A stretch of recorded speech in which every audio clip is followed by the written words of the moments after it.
আমরা যে খবর দিকে নজর রাখছি, যেখানে করুণাময়ী থেকে একেবারে বিকাশ ভবনের দিকে আমরা সেদিকে নজর রাখছিলাম, যেখানে এই চাকরিহারা প্রার্থীরা তারা কিন্তু একেবারে করুণাময়ী থেকে বিকাশ ভবনের পথে যাত্রা শুরু করেছে। এই মুহূর্তে আমরা পেয়ে গেছি আমাদের প্রতিনিধি অভ্রদীপ। অভ্রদীপ, তোমাকে বলবো আবারও সেই চিত্রটা তুলে ধরতে।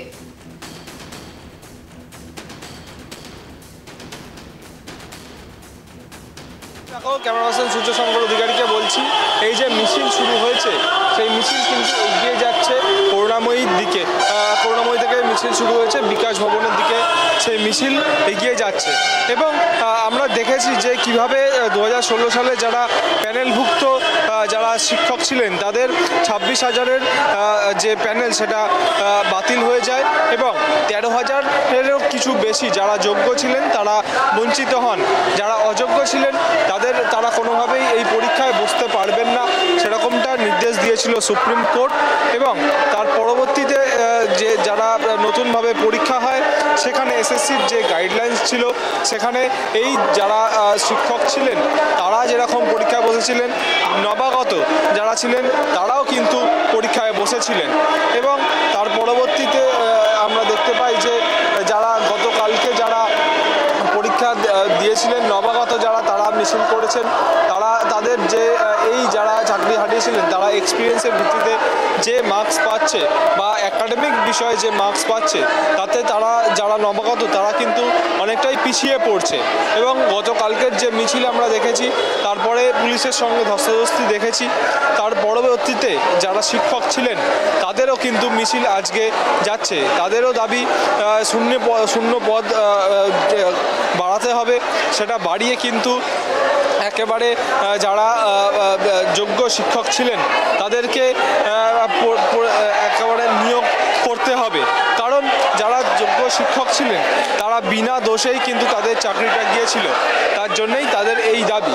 আমরা গতকাল শিক্ষামন্ত্রী ব্রাত্য বসুরও কথা শুনেছি, তিনি বলেছেন শূন্যপদ নিয়োগ নিয়ে মুখ্যমন্ত্রীর সঙ্গে শিক্ষা দপ্তরের কথাবার্তা চলছে, তারা সেই বিষয়টিও ভেবে দেখছেন যে কিভাবে শূন্যপদ বাড়িয়ে তারা যাতে যারা শিক্ষক ছিলেন বা যারা নবাগত তাদেরও যাতে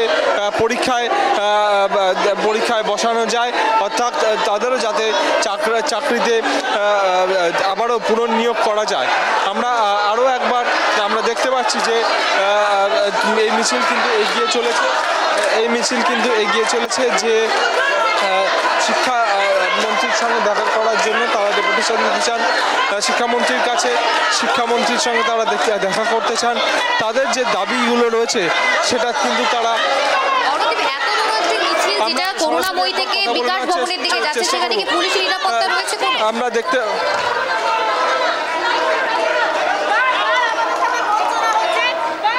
একদমই দেখো পুলিশের নিরাপত্তা রয়েছে মিছিলের সামনে, মিছিলের পিছনে, যাতে কোনোভাবে এই মিছিলের জন্য অশান্তি সৃষ্টি না হয় তার জন্য কিন্তু পুলিশ রয়েছে।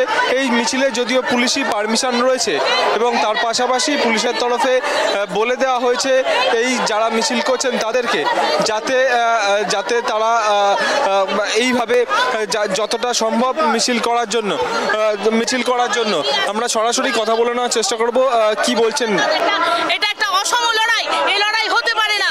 তাহলে আমরা গেজেট চ্যালেঞ্জ করলাম, আমরা কোর্টে গেলাম, আমরা রক্তাক্ত হলাম, তখন কারোর হুঁশ হয়নি। আজকে যখন পরীক্ষা দিয়ে আমরা পেলাম, কেউ ভাবছে না তো আমাদের যারা যোগ্য 8 বছর পর চাকরি দিয়ে যারা এখন পরীক্ষা দিয়ে যারা নিশ্চিত হতে পারলো না তাদের কি হবে, তাদের ফ্যামিলিকে দায়ভার করবে। ফ্রেশারদের সঙ্গে আপনাদেরকে কি কনফ্লিক্ট ঘটানোর চেষ্টা করা? না, আমরা ফ্রেশারদের বিরুদ্ধে কোনোদিনই ছিলাম না, আমরা আজও নেই। আমরা চাই সর্বদাই মেধার ভিত্তিতে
হবে। আমরা প্রিন্সিপাল সেক্রেটারি, শিক্ষামন্ত্রী এনাদের সাথে দেখা করতে চাই। আমরা চেষ্টা করেছি, আমরা মেল করেছি, ফোন করে, মানে যা যা প্রসিডিওর হয় সমস্ত রকম প্রসিডিওর করেছি, কারণ এর আগেও আমরা শান্তিপূর্ণ অ্যাজিটেশন করেছিলাম, এখনও আমরা শান্তিপূর্ণ অ্যাজিটেশন করব। একদমই, দেখো আমরা সরাসরি কথা বলে নিলাম যারা চাকরি প্রার্থী রয়েছেন তাদের সঙ্গে। তারা উই ওয়ান্ট জাস্টিস স্লোগান দিচ্ছেন এবং তার পাশাপাশি তারা চাইছেন শিক্ষামন্ত্রী এবং তাদের সঙ্গে দেখা করে তাদের যেন সমস্যার সমাধান হয়। ধন্যবাদ অভ্রদীপ।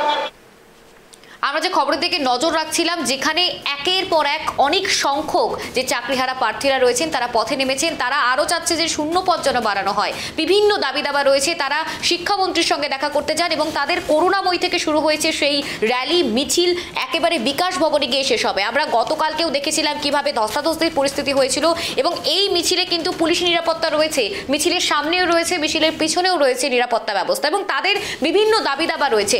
কারণ সেই 2026-এ যেখানে 26,000 চাকরি প্রার্থীদের সেই প্যানেলটি বাতিল হয়ে গিয়েছিল, তারপরে আমরা দেখেছিলাম কিভাবে ধর্নারত অবস্থায় চাকরি প্রার্থীরা ছিলেন সেখানে এবং ধর্নারত অবস্থায় তারা কিভাবে কাতরে আবেদন জানিয়েছিলেন, যেখানে তাদের যোগ্য অযোগ্যের তালিকা, তাদেরকে যোগ্য অযোগ্যর প্রমাণ দিতে হয়েছিল। তারপরে আমরা দেখেছি আবারও একটা পরীক্ষা হয়, সেখানে দাঁড়িয়ে আবারও এই চাকরিহারা প্রার্থীরা দাবি তুলেছে যে সেখানে ঠিকভাবে সঠিক যাচাই বাছাই হয়নি। বিভিন্ন বিষয় নিয়ে আবারও রাজনীতির ছোঁয়া দেখা যাচ্ছে এবং তারা বারংবার বলছেন সঠিকভাবে প্রক্রিয়া করে তদন্ত করতে হবে, কারণ তারা আবারও পথে নেমেছে এবং তাদের যদি এই দাবি দাবাগুলো না মানা হয় তারা কিন্তু আবারও অদূর ভবিষ্যতে কিন্তু তারা আবারও পথে নামবেন এবং তাদের বিভিন্ন দাবি দাবা রয়েছে। তারা প্রচুর সংখ্যক চাকরি প্রার্থীরা সেখানে রয়েছেন। নবাগতরা আগের দিন করেছিলেন রাত্রে, তাদের সঙ্গে ধস্তাধস্তির পরিস্থিতি হয়েছে। তারপর আজ আমরা দেখছি যেসব 26,000 চাকরি প্রার্থীদের প্যানেলটাই বাতিল হয়ে গিয়েছিল, সেখানে দাঁড়িয়ে আবারও বিক্ষোভে সামিল হয়েছেন সেই চাকরিহারা প্রার্থীরা।